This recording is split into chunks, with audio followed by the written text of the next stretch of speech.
All right, so we're on to passage 4 of the second practice test for the ACT English section. Let's just get to it. It's called Our Place in the World, and it's about this girl's experience being a Miami Indian. So let's just dive in. 46, it's just the first word, that first preposition, in. In the dusk of a late summer evening, I walked quietly with a small gathering of people. All right, there's nothing wrong with this. In the dusk of a late summer evening, I walked, okay? It's during this time, in the middle of this time, the middle of this evening, in that time period, I was doing this. So, in, there's no problem with that. If you say on the dusk of a late summer evening, this sounds weird because if you have on, that literally makes it sound like you're walking on the dusk, okay? And so that's why that preposition on wouldn't quite work. If you say with, it sounds like with the dusk of a late summer evening, I walked quietly. It's kind of like saying, it's not necessarily, it doesn't have to mean I walked together with the dusk, but it's almost, but the way it sounds is that as that dusk was passing by, with that happening, then I walked. And that's not really the intention of this sentence. The intention seems to be during this time in the dusk of a late summer evening, at this particular time period, I was doing this. And so in is more appropriate. And then if you have from, that really makes this look almost like a location of some kind, or where you're walking from some place to another. And that's really not the case. This is talking about this time period at this time, or it's like saying in the late afternoon, I walked to the park. And so any other word choice for a preposition changes that meaning. So 46, it would have to be in, no change. If we look at 47, okay, it says, although I had never met more of the people who walked with me. All right, well, the problem with this is that you have this word more, and that's a comparison word, okay? It says, although I had never met more of the people who walked with me. Well, compared to what? It doesn't really say. But what this author's probably trying to say is, although I've never met most of these people, like I walk here, I've never met most of these people, I'm kind of just walking with them though. That's probably what the intention is. And you certainly have those two answer choices here. So A and B suffer from that more issue. C, you have most of the people who, and then most of the people whom. Well, what do you use, who or whom? As I've covered before, who is subject form of a noun, and whom is an object form of a noun. Okay, just like you would put he here versus him, right, for the object form. You can see that. Well, in this case, is who is subject? Yeah, who is walking, right? Who walked with me? So in this case, it would be subject. Whom is only used when it's an object of a preposition, so it's part of a prepositional phrase, or it's receiving whatever the action of the verb is, okay? And in this case, it's very clearly that who is doing the subject, so you need to use the subject form of who, which is who, not whom. So 47 is C. All right, 48. The writer wants to balance a statement made in the earlier part of this sentence with a related detail that suggests the unity of the people. Given that all of the choices are true, which one best accomplishes this goal? Okay, 48. A few of them I did know quite well. If you say I knew a few of them well, does that say anything about how you felt unity with the people? If you know a few people, you probably still feel like an outsider. So F wouldn't be right. We each had our own personal reasons for being there. That has nothing to do with unity. If the only way that could work is if everyone was there for the same reason. That would be a unifying reason, right? What about I hoped I could get to know some of them? Certainly doesn't feel like she knows them. Like, I hope I get to know them. Maybe they won't reject me. That's not about unity at all. But J, I felt a kinship with them. She felt some bond with them, some common bond. So that certainly suggests the unity of the people. So in this case, J would be the correct answer. All right. Next, 49. Which of the following alternatives to the underlined portion would not be acceptable? Okay. And we had waited years to make this journey across Miami land into a ceremonial longhouse. Okay. Well, does this work? We make the journey across this land. Yeah, that makes sense. Okay. What about over this land? We crossed over this land. Sure, you could say that. What about on? We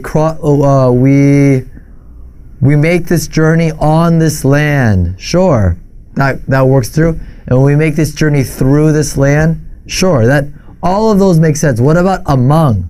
Among would not make sense. Among has more to do with the number of things. Like I have to choose among 5 different people. It doesn't really have anything to do with being able to walk over something or cross something that all of these others do. So among is the odd one out. So among is not acceptable. Okay? 50. The writer is considering revising the preceding sentence by deleting the phrase into a ceremonial longhouse made of saplings and earth, placing a period after the word land. If the writer did this, the paragraph would primarily lose what? Let's see. So what are they trying to cross out? Into a ceremonial land. So basically ending the sentence right there. So it says, and we had waited years to make this journey across Miami land. Well, what does this part do? Into a ceremonial longhouse made of saplings and earth. Well, it says where they're going, right? Why are they crossing? Well, they're going maybe in part to get to this place, okay? So this talks about where they're going, their target, and their destination. And so that's kind of what you'd be missing. So F, information comparing the narrator's own journey to similar ones made by members of other tribes. Does that have to do with other, her journey compared to other people's? No, it doesn't. What about details describing the destination of the people the narrator is traveling with? Sure, that's exactly what it is. And H, details that establish the time and place of the events in the essay. No, this is not talking about the time and the place. This is talking about where they're going to. And what about interesting but irrelevant information about Miami? Is this irrelevant? No, they're all walking somewhere together. They're all walking somewhere. Well, where they're walking to is probably relevant, right? It's not irrelevant. So the only answer that makes sense is G. Okay, on to 51. And 51, it says, for years I had seen other Miami's pictures, dash, many of them the ancestors of the people who walked along with me. All right. The main problem here is that if you just think of this dash like a comma, many should be modifying the noun that comes right before. So based on the way this sentence is written, it sounds like many is pictures. So many of them, the ancestors, are many, like the pictures are the ancestors. And that's not true. That's not what's supposed to be there. What's supposed to be there is Miami, who were ancestors. Okay? So we have to fix that. So A couldn't be right. What about B? Pictures in which other Miami were present. That seems to fix that issue. But the problem is it's just so wordy. Pictures in which other Miami were present. Well, can't you just say pictures where there were Miami, or just some way of shortening that up? And in C, you get that pictures of other Miami, right?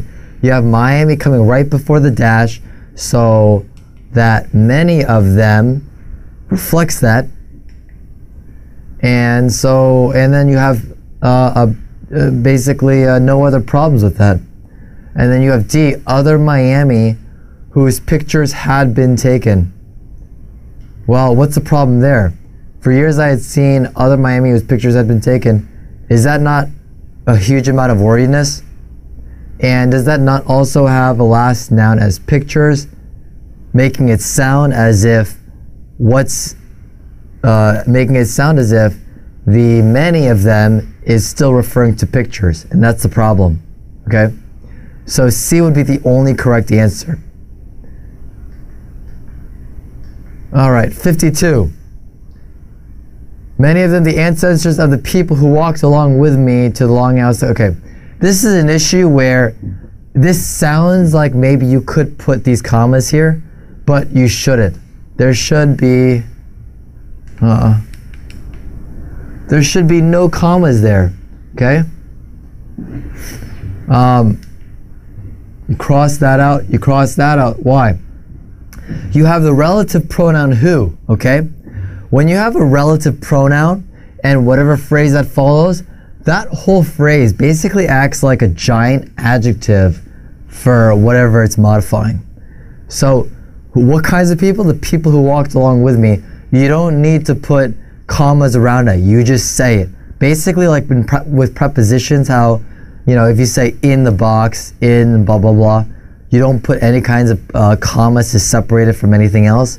With relative pronouns, you do the same thing, except for when you have the word which. When you have which, don't have commas before and after. You just have commas before. Sometimes you can have it after, but that's really the main case where you have that. Otherwise, you leave the commas out. Don't worry about it, okay? It just clutters up the sentence. So which one does that perfectly? J is the only one that does that. People, unnecessary comma, and then people who, even weirder. It's like even weirder because this, I can see why some people would put a comma after here and want to put one at the end.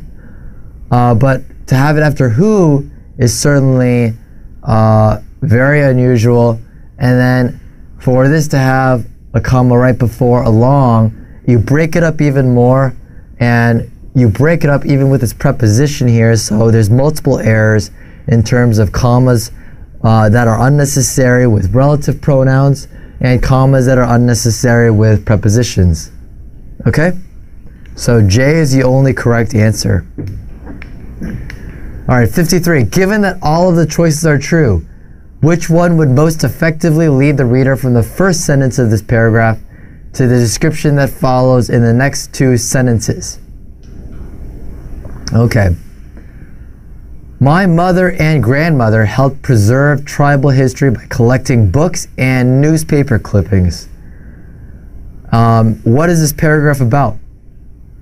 How all these books line the bookshelves and framed photos line the walls of these rooms. And they would each sit in her own room reading about this stuff. So whatever rooms these were, there were more than one. The mother had one and the grandmother had one. And all the walls and bookshelves were all about Miami people. So let's just that's the most important part of that for this. So which would lead the reader from the first sentence back to the description that follows the next two sentences? Well, would it be no change? Not really. It doesn't even seem it's about collecting books and newspapers to preserve history. It's more about they had these giant rooms dedicated to it, right? And it's it's not just newspaper clippings, it's also photos, right? Framed photos. What about B? Some of those pictures have been reprinted in books my mother and grandmother collected. Is that whole paragraph about how the pictures were reprinted from books? No, it's not really about that. It's about their collection of this stuff in the mother's room and in the grandmother's room. Not necessarily their private bedrooms or anything, but some kind of room they had where everything in the room was about Miami people. So C, my grandmother and mother proudly displayed those pictures in their house.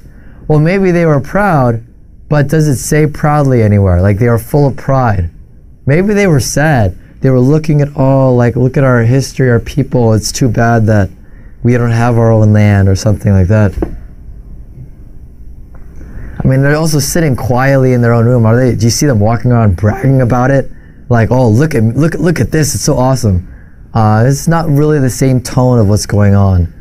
And this is an issue where it's very easy to take outside assumptions and bring it into the passage. And I think that a lot of students can get tripped up picking that answer choice. Okay.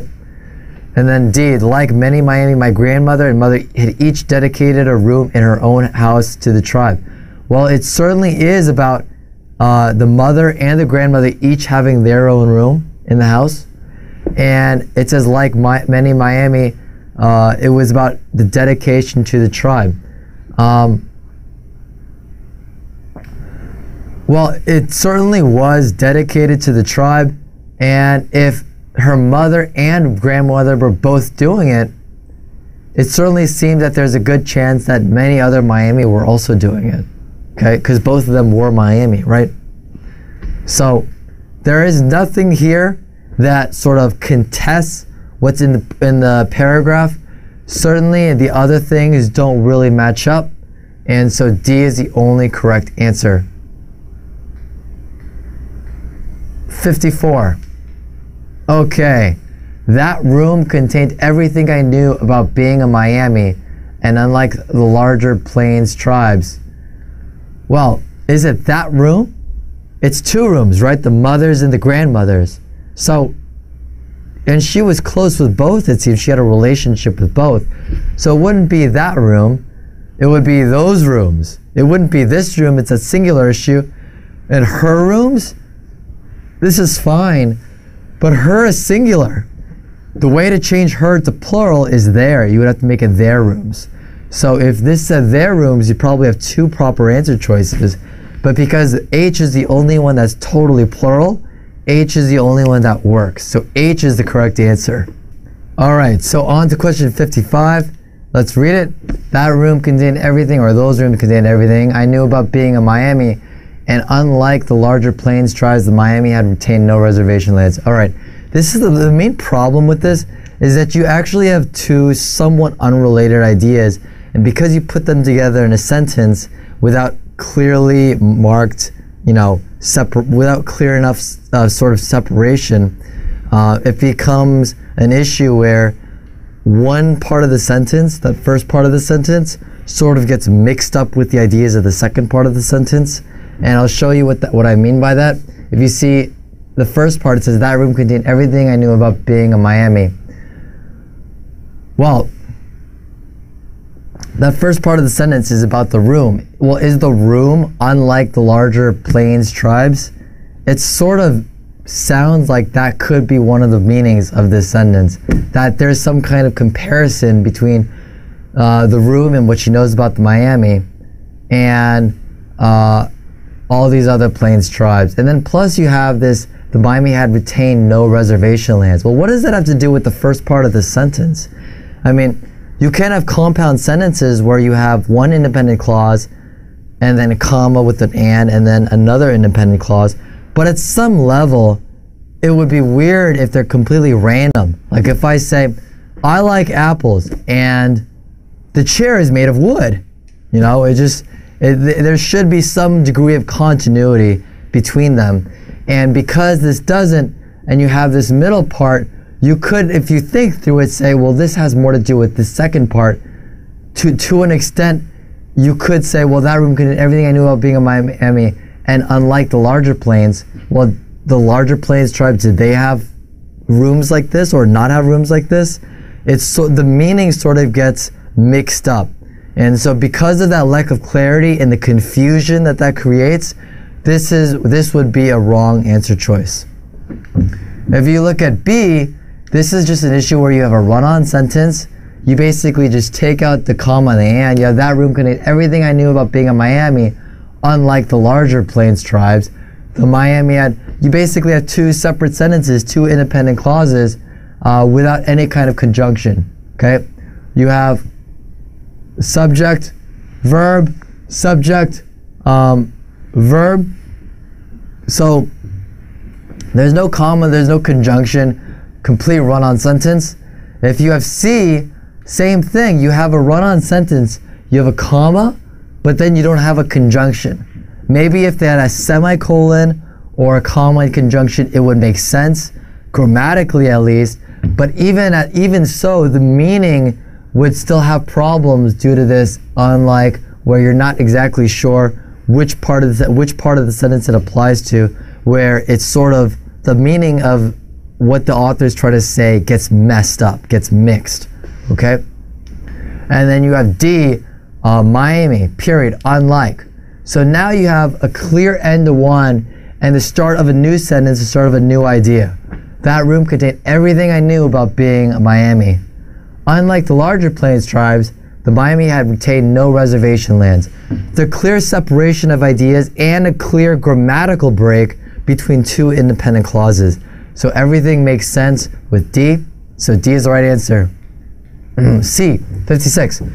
Given that all of the choices are true, which one provides information most relevant to the main focus of this paragraph? All right, 56.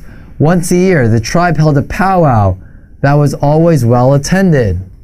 Okay. Well, what is relevant?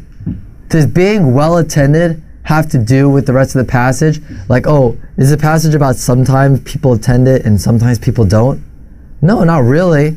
So that's not necessarily harmful, but it's certainly not the most relevant, okay?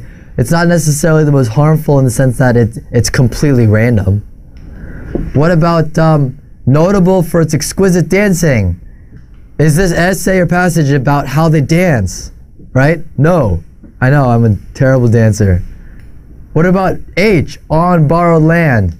Is this about how Miami, they don't have their own lands? Like here it says Miami, unlike the Plains tribes, the Miami had retained no reservation lands. Yeah, that's very, very relevant. What about J, that lasted several days? Is this about how they have ceremonies that just go on and on and on? No, it's not about that. So what's the most relevant? Because bad grammar, most. What is the most relevant? On borrowed land. That has to do with what's going on with the rest of the paragraph. Okay, 57. All right, the tribe had owned no land on which a longhouse could be built, and Miami religious ceremonies conducted. Okay.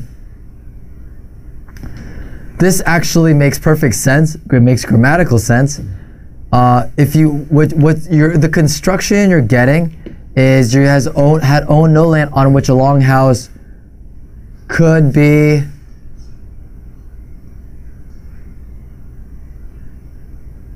built, and then could be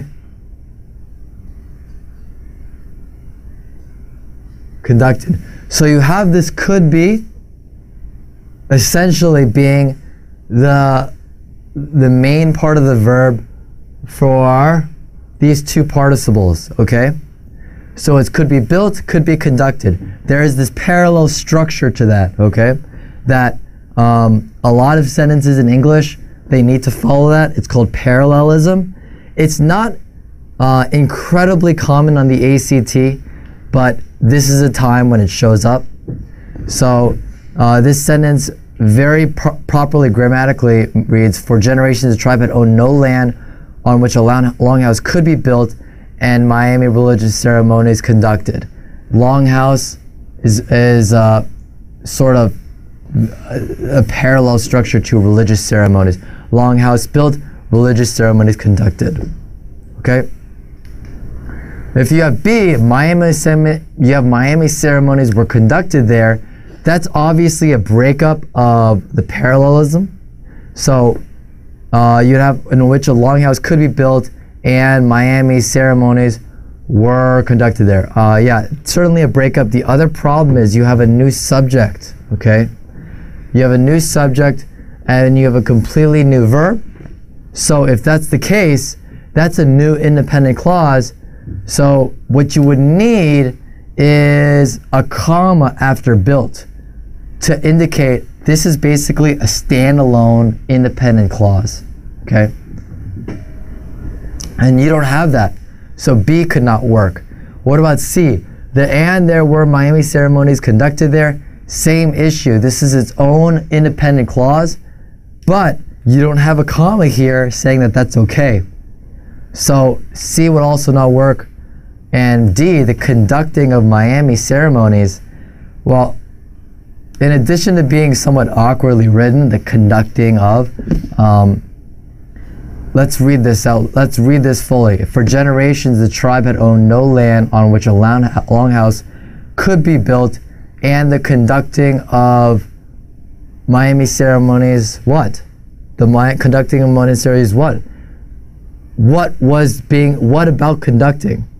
There should be some kind of verb that explains this part, but there isn't. So that would basically be an incomplete way of ending that sentence. Okay? So the only answer choice that makes sense is no change. 58. If you go to 58, still, I had never known that any other Miami children outside of my own family. Well, this is about this adverb transition word still. Is this correct, or should we have another adverb transition word? Well, what is this about? Because of this, I had never attended a Miami religious ceremony, never danced in front of a crowd of Miami. So she never went to a Miami ceremony before. She never danced in front of Miami people before. And then she says, she had never known any other Miami children outside of my own family. Would this be still? Still means like even so, or in spite of this. Is this an issue in spite of this? No, this is an issue, in spite of this is like a contrast, right? Or still is like a contrast word. It's like, I hate swimming.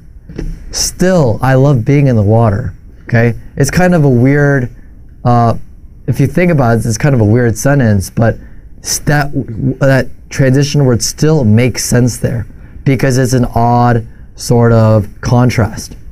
In this case, this is not a contrast at all. So if she's never danced in front of these people and blah, blah, blah, never been to a ceremony, obvious, and then she says, I've never been friends with other Miami kids, that's more of a along the same lines, not a contrast.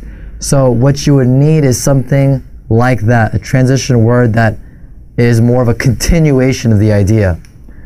And what would work? Well, no change wouldn't work, still wouldn't work. Meanwhile means at the same time. That's not the same as in along the same vein as, right? Meanwhile is just simultaneously. In fact, though, that does work. That's like saying, you know, I've never danced in front of Miami people. In fact, I never even knew other Miami kids. So H certainly could work, in fact. And then if you have, on the other hand, you have a clear contrast transition phrase. So in fact is the only answer that could work here. All right, 59. As we walked together through the open field that evening, hundreds of tiny fireflies flashing softly from the tall grasses. Okay, well, what is this? This is past tense, right? This happened before. So you'd have to say, as we walked together, hundreds of tiny fireflies flashed softly. Okay, so it's an issue of verb tense. And flashing also by itself is not a verb. So if you just have flashing, you have no verb in the sentence. That's a verb fragment. You could say is flashing, were flashing, but flashing by itself, there's no verb. You have an incomplete sentence fragment. Okay? So no change wouldn't be right. Or no, hold on.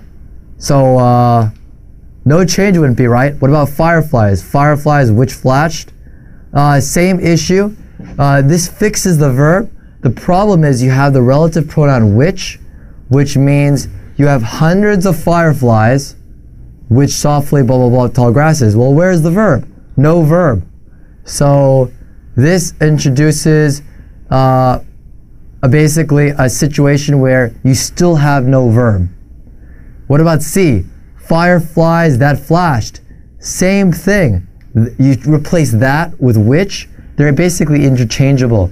You have this big relative pronoun clause that flashed softly from tall grass. Well, you have the subject fireflies. Where's the verb? No verb.